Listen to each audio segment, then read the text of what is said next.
ساری دنیا کا اتفاق ہے،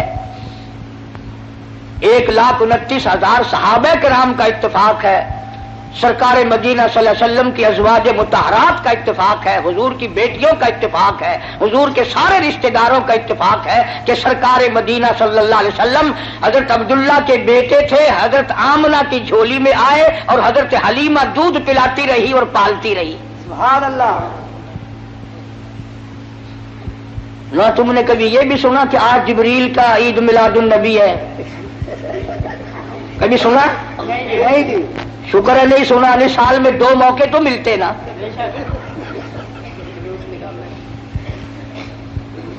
ولادت، پیدائش، تشریف آوری، یہ تو ایک الگ چیز ہے مستقل. کوئی ہمیں یہ نہ کہے کہ یہ سرکار مدینہ صلی اللہ علیہ وسلم کو نہیں مانتے. ہم کیسے نہیں مانتے؟ ہم صرف لٹیروں کو نہیں مانتے، ڈاکوؤں کو نہیں مانتے، ٹھگوں کو نہیں مانتے، ہم اللہ کے پیغمبر کو مانتے ہیں.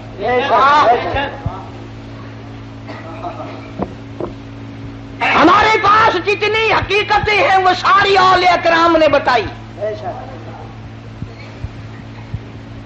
اور میری جھولی میں ایسے ایسے اکابر ہیں ہمارے قطب عالم حضرت مولانا احمد علی صاحب لاہوری رحمۃ اللہ علیہ، جنہوں نے ساری زندگی میں بے نماز کے ہاتھ کا ٹکڑا نہیں کھایا. پیر عبد الحادی دین پوری رحمۃ اللہ علیہ نے ساری زندگی میں بے نماز کے ہاتھ کا پانی نہیں پیا. یہ ہے ولی، اللہ کے دوست. تمہارے یہاں ولایت کا معیار کچھ اور ہے، اس کو ہم تو تسلیم نہیں کرتے، چاہے تم کتنا زور لگاؤ. کرتے سے ننگا آدھا ولی، پجامے سے ننگا پکا ولی.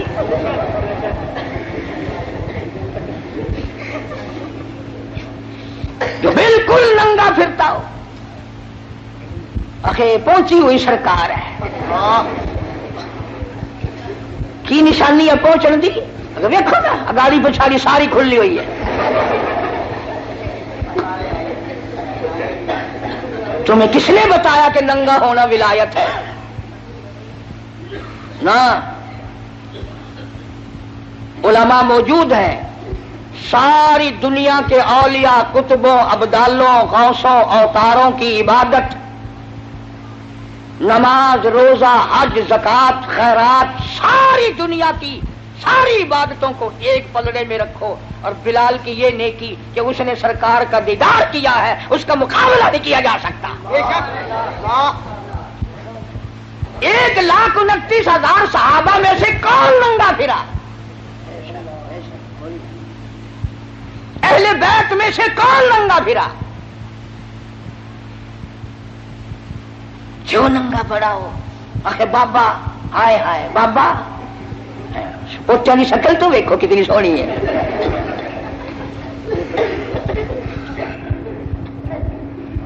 تو حضور کریم صلی اللہ علیہ وسلم کے والد کا کیا نام ہے؟ حضرت عبداللہ. اور حضور صلی اللہ علیہ وسلم کے دادا کا کیا نام ہے؟ عبد المطلب. شان اتنی بڑی اللہ پاک نے عطا فرمائی، توجہ کرنا، یوں انگلی اٹھا دی چاند کا کلیجہ پھٹ گیا. اور حال یہ ہے کہ 3 مہینے چولہے میں آگ نہیں جلتی. شان یہ ہے، یتیم کے سر پہ ہاتھ پھیر دیا تو بادشاہ بنا دیا. اور حال یہ ہے کہ ایک ایک وقت میں 2 پتھر پیٹ پہ بندھے ہوئے ہیں. شان یہ ہے، اگر یوں نگاہ اٹھا دی قبلہ بدل گیا. اور حال یہ ہے کہ پیغمبر کی بیٹی کو جو خود آپ نے کفن دیا وہ ایک پرانی چادر ہے. حضور کریم صلی اللہ علیہ وسلم کے والد اس وقت انتقال فرما گئے جب آپ اماں کے پیٹ میں ہی تشریف فرما تھے. یتیم پیدا ہوئے، دادی زندہ تھی، دادا بھی زندہ تھا.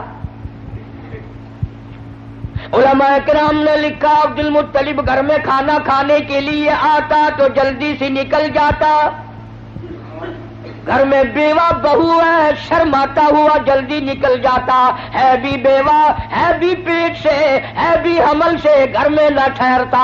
ایک دن اشارہ کر کے حضرت کی دادی نے بٹھا لیا، میری ایک بات سن کے جانا۔ عبد المطلب بیٹھ گئے، حضرت کی دادی کہنے لگی تمہیں کچھ معلوم بھی ہے؟ تم سارا دن باہر رہتے ہو، تم تو بیت اللہ میں پڑے رہتے ہو، تم تو خانہ کعبہ میں رہتے ہو، میں بڑی پریشان ہوں، میں بڑی حیران ہوں، میں بڑی دکھیا ہوں۔ عبد المطلب کہتا تجھے کیا تکلیف ہوئی؟ کہنے لگی تجھے کیا معلوم ہے، قریش خاندان ہے، ہم عزت والے ہیں، بیت اللہ کی چابیاں ہمارے پاس ہیں، میں کیسے نہ گھبراؤں؟ یہ ہماری بیوہ بہو، یہ ہماری نو ایسا عطر استعمال کرتی ہے، پورا گھر ہر وقت مہکا رہتا ہے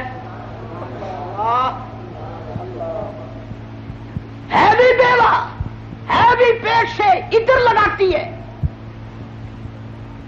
عبد المطلب بھی کھل گیا، کہنے لگا میں خود شرماتا تھا، تو گھر میں بیٹھی رہتی ہے، مکے والوں نے میرا سر کھا لیا، مجھے ہر وقت پوچھتے ہیں اے عبد المطلب تیرے گھر پہ عطر کی بارش کہاں سے ہوئی؟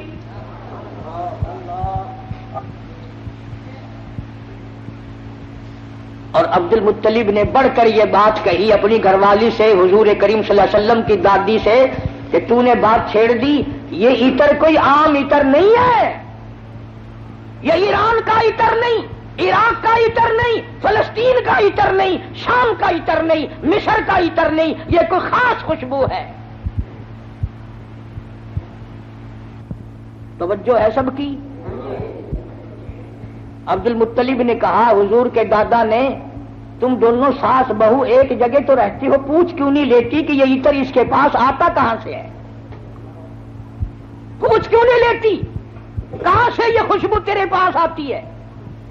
ہائے ہائے کیا جواب دیا حضرت کی دادی نے، کہنے لگی تجھے کیا معلوم، میں تجھے کیا بتاؤں، کئی مرتبہ پوچھنے کے لیے اس کے قریب جاتی ہوں، کئی مرتبہ اس کو اپنے قریب بلاتی ہوں، جب میری نگاہ میری نظر اس کے چہرے پہ پڑتی ہے میرے پسینے چھوٹ جاتے ہیں۔ پوچھ نہیں سکتی میں، روم میں آ جاتی ہوں، میری زبان گنگی ہو جاتی ہے، میری بات ختم ہو جاتی ہے، میں نہیں پوچھ سکتی، آپ مرد ہیں آپ پوچھ لیں۔ عبد المطلب نے آواز دی، بیٹی آمنہ، جی ابا ذرا سامنے تو آؤ۔ اللہ اکبر، خانے وال کے مسلمانوں کیا نظارے ہوں گے، کیا وقت ہوگا جب سیدہ آمنہ دو جہان کی دولت کو لے کر سامنے آ رہی ہیں۔ پوچھا ہے عبد المطلب نے، بیٹی برا نہ منانا، ایک بات پوچھتا ہوں، یہ عطر تجھے کون لا کے دیتا ہے، یہ خوشبو تجھے کون لا کے دیتا ہے جو تو استعمال کرتی ہے؟ اور میں یہ تجھے بتا دوں یہ عام عطر نہیں، کون تجھے دے کے جاتا ہے یہ عطر؟ ہر وقت بیڑے میں خوشبو، کمرے میں خوشبو، ہر جگہ خوشبو ہے، یہ تجھے عطر کون لا کے دیتا ہے؟ تم عطر استعمال کرتی ہو، بیوہ ہو کر حاملہ ہو کر عطر لگاتی ہو۔ بوڑھی عورتوں کی عادت ہے بیچ میں ٹوک میں گل کرنے کی، بات کرنے کی۔ دادی کہنے لگی جی آپ کیا کہہ رہے ہیں، یہ عطر لگاتی ہو، عطر لگاتی ہو، یہ کیوں نہیں پوچھتے کہ عطر پیتی کہاں سے ہو؟ جہاں تھوکتی ہے وہاں سے بھی خوشبو آتی ہے۔